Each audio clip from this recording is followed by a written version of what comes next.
Bonjour et bienvenue dans cette série de vidéos concernant l'utilisation d'Appli Server. Dans cette partie-là, nous allons voir comment on peut optimiser la publication des services cartographiques, justement pour garantir ou bien pour assurer une rapidité des applications site web en général. Donc, on sait très bien que la bête noire des applications site web, c'est la lourdeur de la carte par rapport à chaque fois on zoome, on fait des requêtes sur la carte. Donc là, si le service publié n'est pas optimisé, ça risque d'avoir une lenteur du service, d'accord? Et donc finalement on va tomber sur une carte qui n'est pas réactive. Donc là l'objectif de cette partie aujourd'hui, c'est de voir quelques techniques, quelques astuces si vous voulez dire, pour assurer un service publié très rapide. Et dans la partie qui va suivre par la suite, on va parler de la technique de mise en cache des services cartographiques. Très bien, donc là on commence par la première partie. Donc là on va voir rapidement quelques astuces pour optimiser les services cartographiques. Puis on va passer sur ArcGIS pour appliquer tout ça sur un TP. Alors, parmi les meilleures pratiques de l'optimisation ces services, d'abord de supprimer les couches qui ne sont pas utilisables. D'accord? Donc, si supposons que vous avez un fichier ArcMap qui contient plusieurs couches, il suffit pas de désactiver les couches que vous voulez pas voir sur la carte, mais il faut également les supprimer de votre fichier avant de le publier. Donc ça, c'est de 1. Deuxièmement, dans les mêmes couches, d'accord, par exemple, vous avez supprimé les couches que vous voulez pas visualiser. Dans les autres couches, il faut penser à désactiver les champs qui ne sont pas utiles. Par exemple, vous avez une couche avec une dizaine d'attributs et vous n'avez pas besoin de tous ces attributs-là dans l'application web. Il faut les désactiver tous et ne garder que un ou bien deux champs que vous voulez donc voir sur votre application.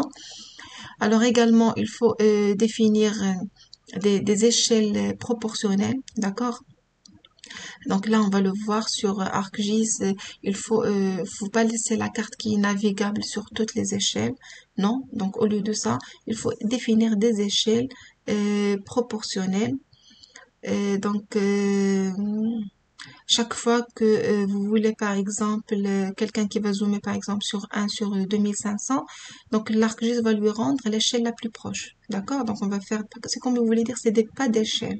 On va pas garder notre carte qui est navigable sur une infinité d'échelles. On va lui donner, par exemple, 1 sur 1000, 1 sur 2000, 1 sur 4000, 1 sur 8000, ainsi de suite. Et chaque fois qu'un client va zoomer sur une échelle qui est entre les deux, donc là, l'ArcGIS va lui rendre l'échelle la plus proche. Ok, donc là c'est très important, ça allège les ressources serveurs. Également utiliser une symbologie complémentaire. Donc là sur ArcMap, il faut toujours par exemple ajouter les fonds de carte que vous allez utiliser par la suite dans l'application web. Si vous voulez par exemple créer un service que vous voulez par la suite visualiser sur une imagerie satellite, d'Esri ou bien sûr par exemple OpenStreetMap ou autre fond de carte. Donc là sur ArcMap il faut l'ajouter comme ça. Vous allez travailler les symboles conformément au fond de carte qui sera utilisé par la suite. D'accord? Profitez des recommandations de l'analyseur. Donc, à chaque fois que vous analysez le service, il faut corriger le maximum possible des warnings et des messages pour assurer une rapidité du service, prévisualiser la carte donc avant de la publication pour voir le rendu, et définir des requêtes de définition. Donc là, c'est important. Supposons que vous avez une couche qui contient des données sur tout le Maroc, par exemple le découpage administratif de tout le Maroc, et vous êtes en train de concevoir une application web sur Casablanca, par exemple.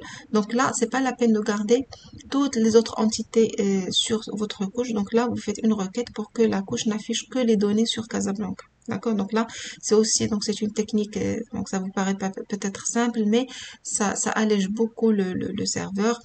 Également, utiliser les annotations au lieu des étiquettes. Par exemple, vous avez une couche, vous voulez ajouter les labels. Donc là, il faut convertir les labels en annotation. Donc, on va voir ça par la suite sur le TP. Alors, pourquoi? Parce que les étiquettes ArcGIS, donc il a un moteur d'étiquettes qui, à chaque fois vous zoomez ou bien vous dézoomez, il va chercher la position optimale pour placer votre étiquette. Par contre, si vous convertissez tout ça en annotation, bien sûr en choisissant une certaine échelle, les annotations sont statiques, d'accord? Donc là, ils sont affichés comme du texte. C'est pas dynamique comme les étiquettes. Donc là, ça joue sur la rapidité du service. Également, donc, utiliser la palette SL Optimized qui est existe déjà sur donc l'ensemble des styles d'ArcGIS. Donc il suffit de l'activer et de l'utiliser. Donc elle contient des symboles, des couleurs, des symboles qui sont faits justement pour tout ce qui est données qui sera exploité via le web.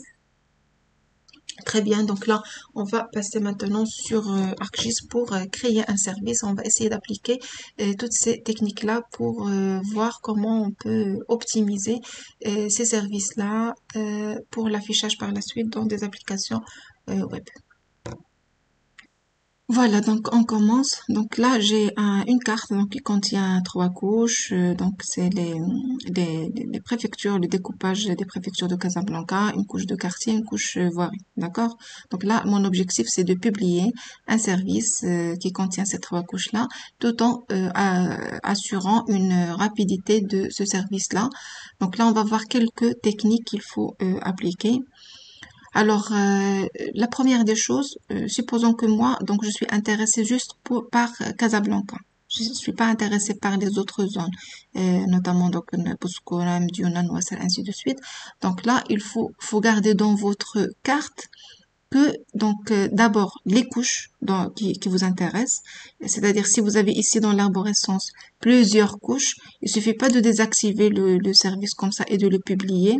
Donc là, ça va être une couche de plus pour vous. Autant la supprimer et ne garder ici que les couches qui vous intéressent. Donc ça, c'est de 1. Deuxièmement, dans chaque couche, on garde que les données qui nous intéressent. Supposons que moi, je veux réaliser une application sur la préfecture de Casablanca seulement, donc j'ai pas à garder les autres entités sur les autres préfectures. Donc là, on va faire une requête de définition sur Casablanca. Par exemple, ici dans l'onglet requête de définition, je vais choisir préfecture égale Casablanca. D'accord? Donc là, j'ai enlevé les autres entités qui ne m'intéressent pas. D'accord? Et ainsi de suite. Par exemple, si vous avez une couche sur tout le Maroc, par exemple, alors il faut appliquer des requêtes sur les villes qui vous intéressent ou bien sur la zone géographique qui vous intéresse. Il ne faut pas garder une couche qui contient toutes ces entités géographiques donc qui vont constituer un plus sur le serveur. Donc pour la publication, pour le zoom, à chaque fois, il y a une opération sur la carte. Alors de même, je vais faire une requête sur les quartiers. Donc je vais garder que les quartiers de Casablanca. Donc là, j'ai appliqué une requête. Voilà, donc déjà la voirie, je n'ai que la voirie de Casa. Très bien, donc on va zoomer un peu sur ça. Voilà maintenant les données. Donc là, je vais publier une carte sur la préfecture de Casablanca. Donc là, la première symbologie donc n'a pas de sens ici puisque j'ai que Casablanca. Par contre, on peut afficher la préfecture selon les arrondissements.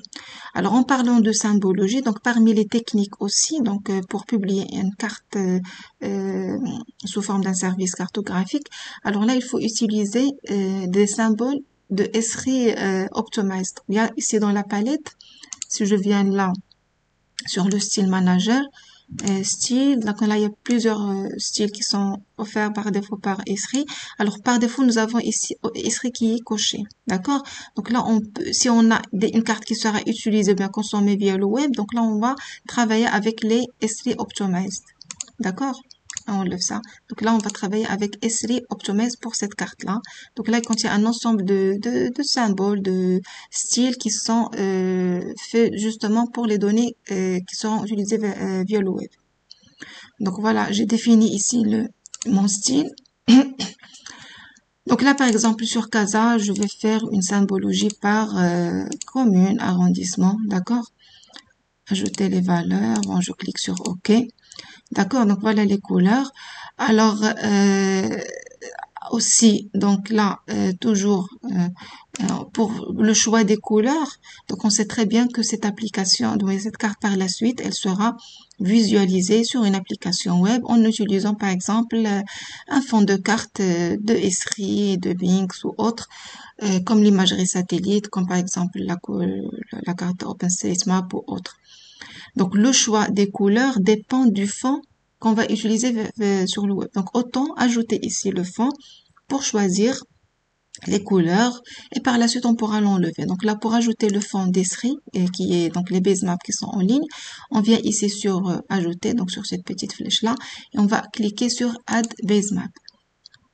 Donc là, ça nous donne quelques fonds de cartes d'Esri. Par exemple, moi, je vais choisir l'imagerie. Donc, nous avons imagerie avec étiquette, la courte, le fond de carte de voirie, la carte topo, ainsi de suite. Donc là, je vais choisir, par exemple, l'imagerie. Bien sûr, pour avoir ça, il faut s'assurer que ici, vous avez ArcGIS qui est connecté en ligne. Sinon, donc, vous n'aurez pas ces autres propositions. S'il n'est pas connecté, il suffit de cliquer dessus pour le connecter. Très bien. Donc là, je choisis le fond de carte des images, d'Esri. Voilà. Donc là, j'ai le fond de carte de l'image que je vais utiliser par la suite dans mon application web. Donc là, on pourra choisir maintenant donc les couleurs et tout conformément au fond de carte qu'on va utiliser. Donc là, par exemple, pour le choix des couleurs, je peux utiliser une autre palette comme celle-là, le clair. Alors pour les quartiers, donc j'ai du gris, donc on pourra par exemple prendre ici du jaune, si c'est plus visible. Sinon, carrément, on peut choisir rouge foncé, par exemple, comme ça. Alors pour la voirie, en général, on prend un gris foncé un peu comme celui-là. Très bien. Donc là, supposons que maintenant, c'est ça la symbologie que je veux faire. Alors, qu'est-ce qu'on a fait? D'abord, on a appliqué des requêtes de définition sur les couches. Il ne faut pas laisser vos couches qui contiennent plusieurs données sur toutes les zones. Donc, vous limitez que la zone qui vous intéresse. Donc, ça, c'est la première astuce. Deuxièmement, vous explorez vos couches. Quels sont les champs que contiennent les attributs de la couche? Par exemple, là, j'ai plusieurs attributs. Donc, indiquer la commune, le nom de arrondissement, qui est bien. Mais par contre, j'ai d'autres attributs qui ne m'intéressent pas, comme ici le plan d'aménagement et autres. Donc là, parmi les astuces pour assurer un service qui est rapide, c'est de désactiver tous les champs dont vous n'avez pas besoin. Donc là, ici dans l'onglet Fields, alors je vais désactiver tout, je vais garder que le champ qui m'intéresse. Donc là, je suis dans quartier. Alors, excusez-moi, je commence d'abord par la couche commune. Alors, je vais désactiver tout. Je garde que, par exemple, je vais avoir le nom de la préfecture, le nom de la commune arrondissement. Et il faut cocher également le champ shape qui doit être toujours coché. D'accord? Donc, j'ai que des échelons là. Donc, au lieu de publier un service avec tous ces attributs, on va garder que les attributs qui nous intéressent. Et bien sûr, vous pouvez toujours appliquer des alias. Par exemple, là, vous donnez un alias au champ, comme si vous avez des champs, par exemple ici préfecture-1 ou quelque chose qui n'est pas vraiment expressif, donc là vous pouvez lui appliquer un alias ici. Très bien, donc là on a appliqué ce travail-là sur la couche Casablanca. Alors de même sur quartier, vous voyez sur les quartiers j'ai plein d'attributs que je n'aurai pas besoin. Donc là, je vais désactiver tout. On garde par défaut, pardon, le champ shape. Et je vais garder, par exemple, le nom. Alors oui, le nom. Le nom du quartier. Voilà. Je vais garder que le nom du quartier. D'accord? Et je clique sur OK. De même pour la voirie. Bon, déjà, la voirie, j'ai que ces champs-là. Donc là, je garde shape et non. D'accord? Très bien, donc parmi les autres astuces toujours concernant la publication des services qui sont optimisés, c'est si jamais vous voulez par exemple afficher un service qui est étiqueté, vous voulez utiliser les labels. Alors parmi les astuces, c'est qu'il faut convertir les labels en annotation, d'accord? Donc là, bien sûr, on sait très bien que sur ArcGIS, chaque fois vous zoomez ou bien vous dézoomez, il y a le moteur d'étiquetage qui cherche un emplacement optimal de l'étiquette, d'accord? Et donc, les étiquettes sont dynamiques. Par contre, quand vous convertissez les labels en annotations, donc là, les annotations sont plutôt statiques. D'accord? Et donc là, ça va assurer une certaine rapidité du service. Donc, on va pas à chaque fois donc occuper les ressources serveurs pour régénérer les étiquettes. D'accord? Donc là, ça permet les astuces. Supposons par exemple ici euh, par exemple pour la couche voirie, on va essayer d'étiqueter par le nom de la voie. Voilà, donc le nom de la voie, on va donner ici bon 6, on va voir ce que ça donne. Voilà, donc Hado, c'est le nom des voies. Donc on peut même diminuer un peu la taille.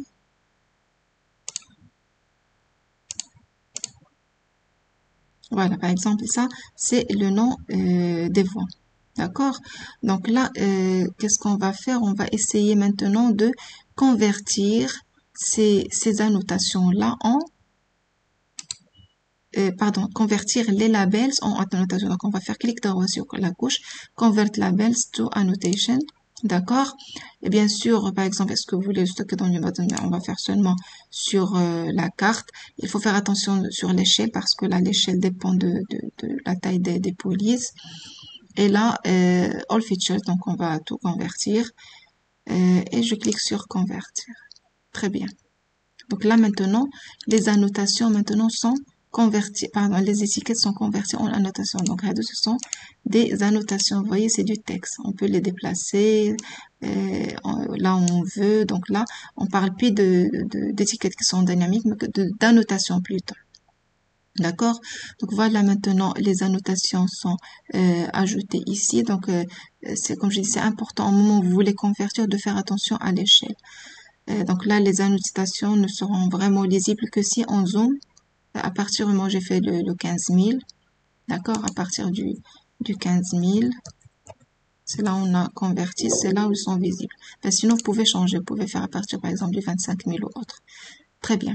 Donc là, on a fait les annotations. Quoi d'autre? Donc parmi toujours les astuces qu'il faut faire. Donc comme j'ai dit, alléger les couches en appliquant des requêtes de définition. Ne garder, désactiver tous les champs, ne garder que les champs utiles. Convertir les labels en annotation. Quoi d'autre? Oui, donc également, donc parmi les astuces, c'est les échelles. Donc on a, ici sur ArcGIS, on a des échelles par défaut. Euh, Par contre, quand vous allez publier votre carte sur une application web en utilisant par exemple un fond de carte Tesserie ou bien autre, parmi les astuces, c'est de ne pas garder la chaîne qui est comment dirais-je, qui est visible sur, pas visible, qui est navigable sur toutes les échelles. Par exemple, on va ici sur les échelles, on va cliquer sur personnaliser la liste. D'abord, on va choisir la liste qui est les pas d'échelle qui sont utilisés par ArcGIS Online et notamment Bing et Google Maps. Voilà, d'accord. Vous voyez donc ce sont les pas d'échelle d'ArcGIS Online. On va les choisir ici pour les avoir ici. On va même cocher ici n'afficher la carte que sur ces échelles. Alors j'explique c'est quoi. Par exemple, si quelqu'un zoome sur une échelle, sur par exemple le 5 millième, on va lui retourner le 1 sur 4514. D'accord, l'échelle la plus proche. Comme ça, la carte, elle n'est pas navigable sur des échelles donc continues, bien non illimitées. Elle sera navigable que sur ces échelles-là. À chaque fois quelqu'un zoome sur une valeur qui est à l'intérieur de deux échelles, ben, l'ArcGIS va lui rendre l'échelle la plus proche, soit le, par exemple ici 1 sur 2257 ou bien le 1 sur 4514. D'accord? Donc c'est ça le principe, c'est toujours dans le cadre d'optimisation des services cartographiques, c'est de définir les échelles ici et de retourner la carte que sur ces échelles-là. Alors je clique sur OK. Donc si vous remarquez, quand j'ai cliqué sur OK, déjà le zoom de ma carte a changé. Donc là, il m'a retourné l'échelle la plus proche. Voilà, très bien. Donc bon, on va essayer de publier le service et on va essayer de traiter ensemble certains warnings qui sont affichés pour voir comment on peut les régler. D'accord? Donc là, je vais ici, donc d'abord je dois enregistrer ma carte. Je viens ici pour publier mon service. Alors, suivant, ma production. Donc, par exemple, je vais donner un dossier, je vais appeler optimisation des services. Bon, je crée ce dossier-là. Suivant.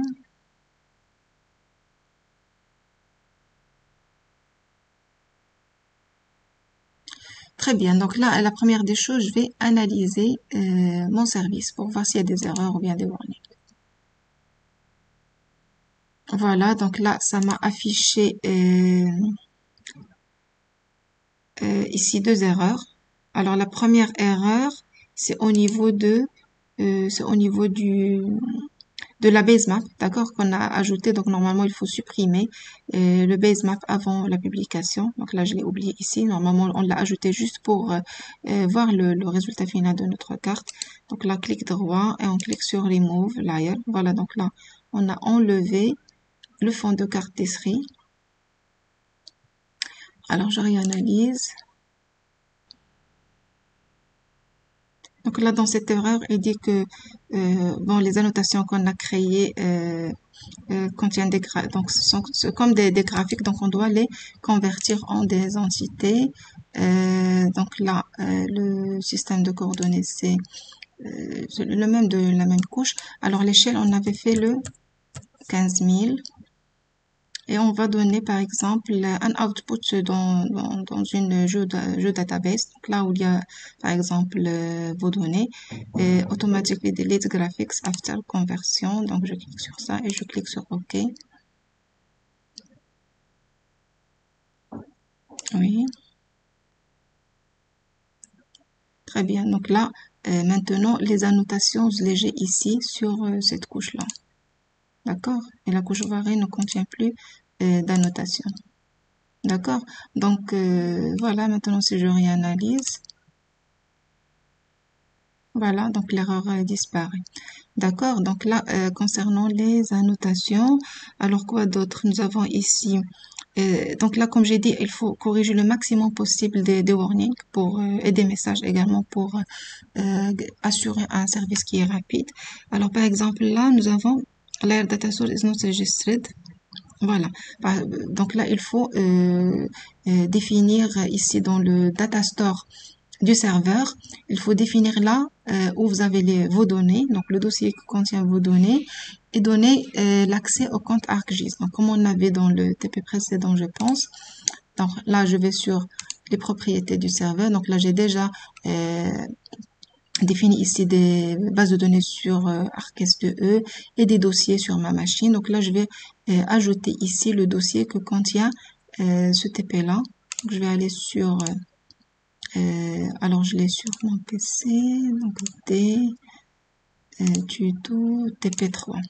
Mais avant, il faut donner l'accès au compte ArcGIS. Donc là, je reviens ici sur le TP3, je vais donner l'accès au compte ArcGIS. Donc là, je fais avancer, rechercher, voilà le compte ArcGIS, donc qui a été créé lors de l'installation d'ArcGIS Server. Et on va lui donner par exemple un contrôle total sur le dossier. Voilà. Alors maintenant ici, voilà, donc je l'ajoute ici sur au niveau du data store.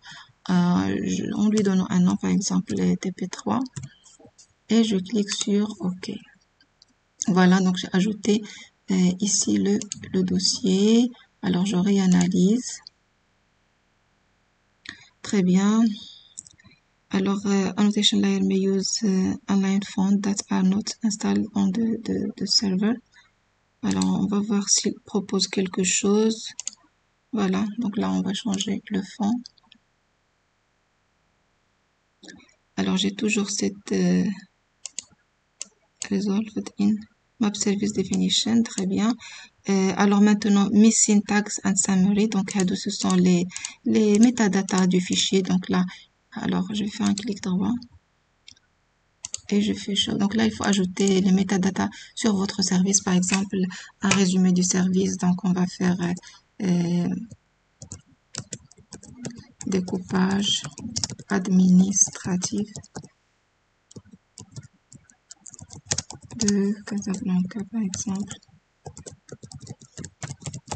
Casablanca. Alors des tags, par exemple Casa, Voirie, bon ainsi de suite. Une description également, il faut ajouter une description du service. Voilà, donc là, je réanalyse. Alors là, j'ai un message. Layers draws at all scale range. Donc là, c'est important.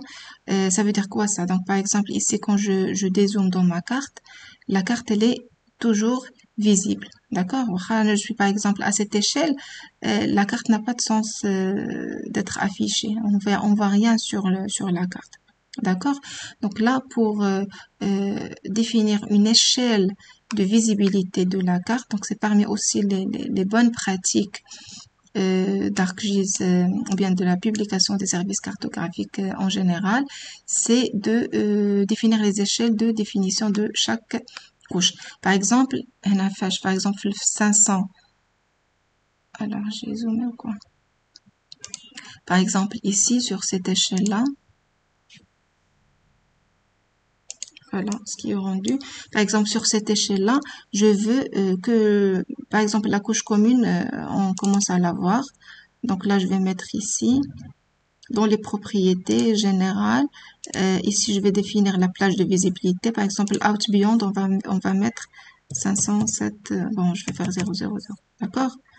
Donc, à partir de cette échelle-là, ma couche sera visible. D'accord? Alors, pour les quartiers, de même, on va faire une visibilité à partir de 577 000. Et pour, bon, je décoche ça. D'accord? Donc là, si vous remarquez, si je dézoome encore, donc la carte n'est pas visible. Par contre, si je zoome encore, voilà ma carte qui est maintenant visible. D'accord? De même pour la voirie. Par exemple, pour la voirie, je vais dire que je veux avoir la voirie qu'à partir de, disons, 144, par exemple. À partir de là, je vais commencer à avoir la voirie. Donc, 144 000. OK. Voilà. Donc là, elle n'est pas visible. Elle n'est pas visible. Par contre, si j'approche, voilà la voirie qui s'affiche. Alors, il me reste ici pour les labels, d'accord? Donc, on va définir une visibilité. On a le 15 000. Bon, je vais voir quelque chose qui est proche. On va faire 18 000. À partir de 18 000, je commence à afficher les labels. Alors, je coche ici et je fais le 18 000. Je clique sur OK. Très bien. Voilà ma couche maintenant qui est affichée. Donc, si je dézoome, je vois rien. Si je zoome, je commence à voir ces deux couches. Si je zoome encore, c'est la couche varie qui commence à être affichée. Si je zoome encore, voilà. Donc là, c'est les labels qui s'affichent. Parce que sur une zoom par exemple 500 000 ou autre, même si j'affiche les labels, je peux rien lire. Donc autant les désactiver que sur l'échelle appropriée. Et je réanalyse. Très bien, donc là c'est bon. Donc il me reste ici un seul warning, mais qui est résolu donc sur la définition du service. Donc bon, il est résolu, c'est bon. Donc là, qu'est-ce qu'on va faire? Je pense maintenant tout est bon. Alors, nous allons maintenant publier le service.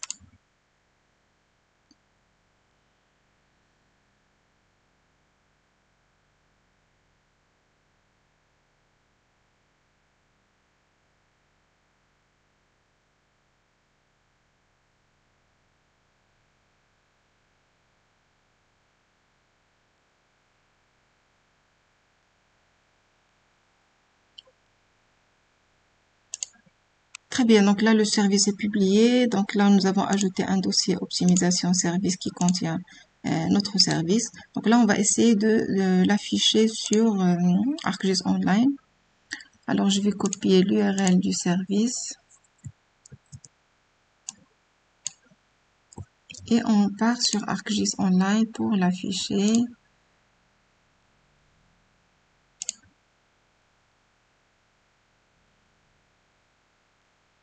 Alors, sur carte, on va ajouter maintenant une couche à partir du web. Donc là, je donne l'URL.